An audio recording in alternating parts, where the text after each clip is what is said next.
ರಾಜ್ಯ ಸರ್ಕಾರದ ವಿರುದ್ಧ ನಾಳೆಯಿಂದ ಬಿಜೆಪಿ ಸಮರ ಸಾರೋದಕ್ಕೆ ಸಿದ್ಧವಾಗಿದೆ. ದರ ಏರಿಕೆ ಒಂದು ಮತ್ತೆ ಮುಸ್ಲಿಂ ಮೀಸಲಾತಿ ವಿಚಾರ ಎರಡನ್ನು ಮುಂದಿಟ್ಟುಕೊಂಡು ಹೋರಾಟ ಮಾಡೋದಕ್ಕೆ ಬಿಜೆಪಿ ರೆಡಿಯಾಗಿದೆ. ಇದಕ್ಕೆ ಬಿಜೆಪಿಯ ಹೈಕಮಾಂಡ್ ಬ್ಲೂ ಪ್ರಿಂಟ್ ಕೊಟ್ಟಿದೆಯಂತೆ. ಸೊ ಅದೇ ಪ್ರಕಾರವಾಗಿ ರಾಜ್ಯದ ನಾಯಕರು ಪ್ರತಿಭಟನೆ ಹೋರಾಟ ಮಾಡ್ತಾರೆ. ಯಾವ ರೀತಿ ಇರಬೇಕು ಹೋರಾಟ, ಅದರ ಸ್ವರೂಪ ಎಲ್ಲವನ್ನೂ ಕೂಡ ಒಂದು ಬ್ಲೂ ಪ್ರಿಂಟ್ ಮಾಡಿ ದೆಹಲಿಯ ನಾಯಕರು ರಾಜ್ಯ ನಾಯಕರಿಗೆ ಕೊಟ್ಟಿದ್ದಾರೆ. ಬಿಜೆಪಿ ರಾಜ್ಯಾಧ್ಯಕ್ಷ BY ವಿಜಯೇಂದ್ರ ನೇತೃತ್ವದಲ್ಲಿ ಈ ಹೋರಾಟ ನಡೆಯುತ್ತೆ.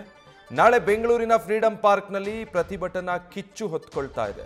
ಅಹೋರಾತ್ರಿ ಧರಣಿಗೆ ರಾಜ್ಯ ಬಿಜೆಪಿ ನಾಯಕರು ನಿರ್ಧಾರ ಮಾಡಿದ್ದಾರೆ. ಕಾಂಗ್ರೆಸ್ ಸರ್ಕಾರಕ್ಕೆ ಬಿಸಿ ಮುಟ್ಟಿಸೋದಕ್ಕೆ ಬಿಜೆಪಿ ಮುಂದಾಗ್ತಾ ಇದೆ.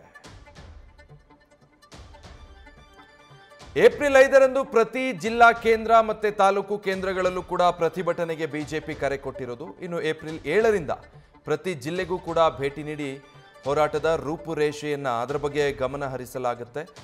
ದೆಹಲಿ ಮಟ್ಟದಿಂದ ಇದರ ಬಗ್ಗೆ ಚರ್ಚೆ ಮಾಡಿ ರಾಜ್ಯ ನಾಯಕರಿಗೆ ಸೂಚನೆ ಕೊಟ್ಟಿದ್ದಾರೆ. ರಾಜ್ಯದಲ್ಲಾಗ್ತಾ ಇರುವಂತಹ ಬೆಲೆ ಏರಿಕೆ, ಅದಕ್ಕೆ ಸಂಬಂಧಪಟ್ಟಂತ ಹೋರಾಟ ಒಂದು. ಇನ್ನೊಂದು, ಗುತ್ತಿಗೆ ಕಾಮಗಾರಿಯಲ್ಲಿ ಮುಸ್ಲಿಮರಿಗೆ 4% ಮೀಸಲಾತಿ ಕಲ್ಪಿಸಿದಂತಹ ವಿಚಾರವನ್ನು ಕೂಡ ಬಿಜೆಪಿ ತೀವ್ರವಾಗಿ ಖಂಡಿಸಿತ್ತು.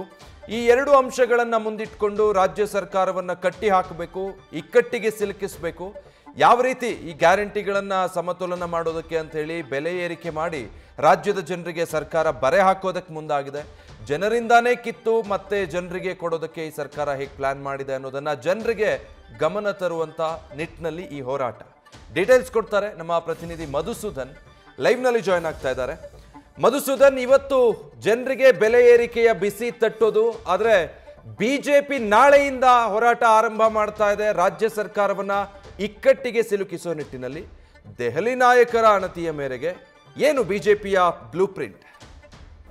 ನಿಜಕ್ಕೂ ಎಲ್ಲ ಒಂದ್ ಕಡೆ ವಿಜಯ್, ನೇರವಾಗಿ ಹೈಕಮಾಂಡ್ ನಾಯಕರ ಸೂಚನೆ ಮೇರೆಗೆ ಬಿಜೆಪಿ ರಾಜ್ಯ ನಾಯಕರು ಎಚ್ಚೆತ್ತುಕೊಂಡಂತೆ ಮೇಲ್ನೋಟಕ್ಕೆ ಕಾಣ್ತಾ ಇದೆ. ಕಳೆದ ವಾರದಲ್ಲಿ ನೇರವಾಗಿ ಬಿಜೆಪಿ ರಾಜ್ಯಾಧ್ಯಕ್ಷ BY ವಿಜಯೇಂದ್ರ ಅವರು ದೆಹಲಿಗೆ ತೆರಳಿದಂತಹ ಸಂದರ್ಭದಲ್ಲಿ ಒಂದಷ್ಟು ನಾಯಕರನ್ನ ನೇರವಾಗಿ ದೆಹಲಿಯಲ್ಲಿ ಭೇಟಿ ಮಾಡಿದ್ದಾರೆ. ಇದರ ಮುಂದುವರೆದ ಭಾಗವಾಗಿ ಹೈಕಮಾಂಡ್ ನಾಯಕರ ಸಲಹೆ ಸೂಚನೆ ಮೇರೆಗೆ ನಾಳೆಯಿಂದ ರಾಜ್ಯದಲ್ಲಿ ಬಿಜೆಪಿ ಉಗ್ರವಾದಂತಹ ಪ್ರತಿಭಟನೆಯನ್ನು ರಸ್ತೆಗಿಳಿದು ಮಾಡ್ತಾ ಇದೆ. ಈಗಾಗಲೇ ಸದನದ ಒಳಗಡೆ ಹೋರಾಟ ಮಾಡಿರೋ ಅಂತ ಬಿಜೆಪಿ 18 ಶಾಸಕರ ಅಮಾನತನ್ನ ಕೂಡ ಮಾಡಿಸ್ಕೊಂಡಿದೆ. ಅದರ ವಿರುದ್ಧ ಕೂಡ ನಾಳೆ ಹೋರಾಟ ಆಗುವಂಥದ್ದು ಇದೆ.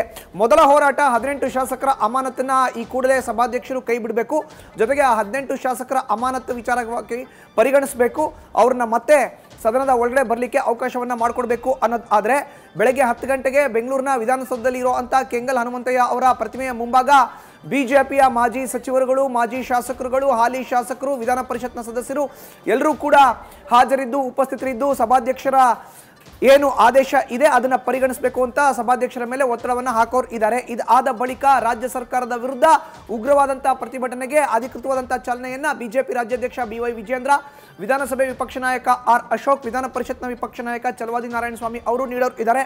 ಬೆಂಗಳೂರಿನ ಫ್ರೀಡಂ ಪಾರ್ಕ್ನಲ್ಲಿ ಬೆಳಗ್ಗೆ 11 ಗಂಟೆಗೆ ಪ್ರತಿಭಟನೆ ಆರಂಭ ಆಗುತ್ತೆ. ಈಗಾಗಲೇ ಮೆಟ್ರೋ ದರ, ಬಸ್ ಏರಿಕೆ, ವಿದ್ಯುತ್ ಶಾಕ್ನ ಜೊತೆಗೆ ಇವತ್ತಿನಿಂದ ಏನು ಹಾಲಿನ ದರ ಪ್ರತಿ ಲೀಟರ್ಗೆ 4 ರೂಪಾಯಿ ಏರಿಕೆಯನ್ನು ಮಾಡಲಾಗಿದೆ. ರಾಜ್ಯದಲ್ಲಿ ಕಾಂಗ್ರೆಸ್ ಅಧಿಕಾರಕ್ಕೆ ಬರಲಿಕ್ಕೋಸ್ಕರ ಘೋಷಣೆ ಮಾಡಿರೋ ಅಂತ ಗ್ಯಾರಂಟಿಗಳಿಗೆ ಹಣವನ್ನು ಕ್ರೋಢೀಕರಣ ಮಾಡಬೇಕು, ಸಂಪನ್ಮೂಲವನ್ನು ಕ್ರೋಢೀಕರಣ ಮಾಡಬೇಕು ಅನ್ನೋ ನಿಟ್ಟಿನಲ್ಲೇ ಈ ಒಂದು ಬೆಲೆ ಏರಿಕೆಯನ್ನು ಮಾಡಲಾಗ್ತಾ ಇದೆ ಅನ್ನೋ ಒಂದು ಅಂಶವನ್ನು ಮುಂದಿಟ್ಕೊಂಡು ನಾಳೆಯಿಂದ ಹೋರಾಟಕ್ಕೆ ಅಧಿಕೃತ ಚಾಲನೆ ಸಿಗೋ ಅಂತ ಇದೆ. ನಾಳೆ ಬೆಳಗ್ಗೆ 11 ಗಂಟೆಗೆ ಬೆಂಗಳೂರಿನ ಫ್ರೀಡಂ ಪಾರ್ಕ್ನಲ್ಲಿ ಅಹೋರಾತ್ರಿ ಧರಣಿಯನ್ನು ನಡೆಸೋ ಅಂತ ಬಿಜೆಪಿಯ ರಾಜ್ಯ ನಾಯಕರು ಏಪ್ರಿಲ್ 5ನೇ ತಾರೀಕು ಎಲ್ಲ ಜಿಲ್ಲೆಯ ಜಿಲ್ಲಾ ಕೇಂದ್ರಗಳಲ್ಲಿ, ತಾಲೂಕು ಕೇಂದ್ರಗಳಲ್ಲಿ ಉಗ್ರವಾದಂತಹ ಹೋರಾಟವನ್ನು ಮಾಡೋರು ಇದ್ದಾರೆ.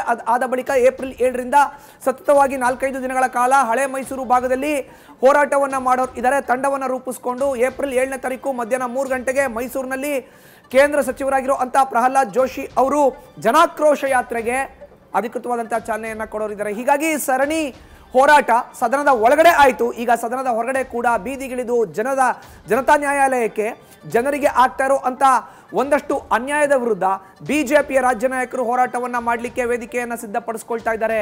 ವಿಜಯ್, ನ್ಯೂಸ್ ಫಸ್ಟ್ ನಿರ್ಭೀತಿಯಿಂದ ನಿಮ್ಮ ಪರವಾಗಿ.